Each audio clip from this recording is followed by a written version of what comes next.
Matthew, chapter 9. And getting into a boat, he crossed over and came to his own city. And behold, some people brought to him a paralytic lying on a bed.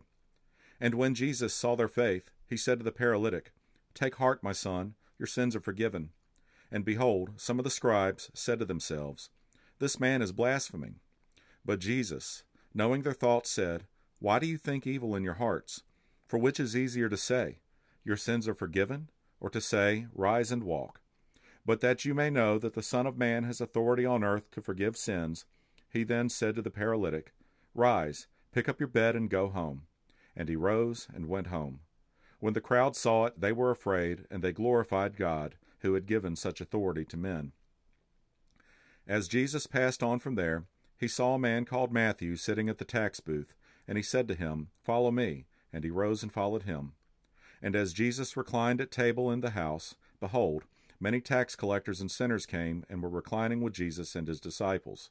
And when the Pharisees saw this, they said to his disciples, Why does your teacher eat with tax collectors and sinners? But when he heard it, he said, Those who are well have no need of a physician, but those who are sick. Go and learn what this means. I desire mercy and not sacrifice, for I came not to call the righteous, but sinners.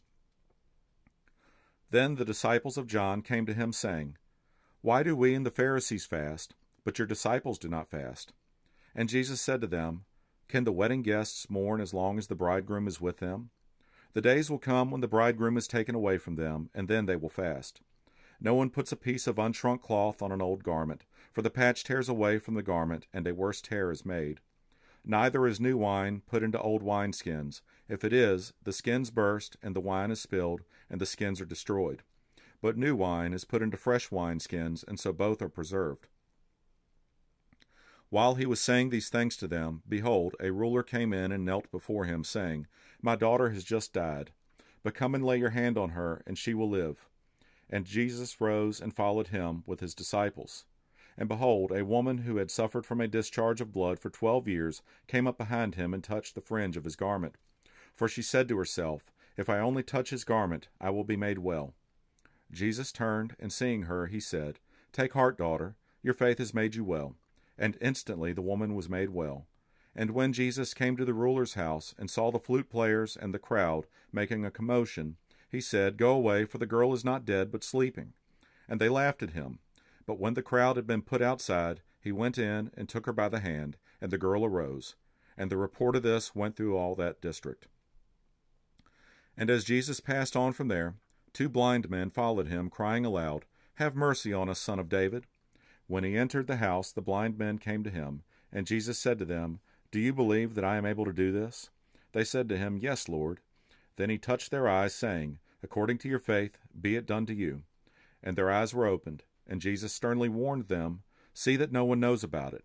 But they went away and spread his fame through all that district. As they were going away, behold, a demon-oppressed man who was mute was brought to him. And when the demon had been cast out, the mute man spoke, and the crowds marveled, saying, Never was anything like this seen in Israel. But the Pharisees said, He casts out demons by the prince of demons. And Jesus went throughout all the cities and villages, teaching in their synagogues, and proclaiming the gospel of the kingdom, and healing every disease and every affliction.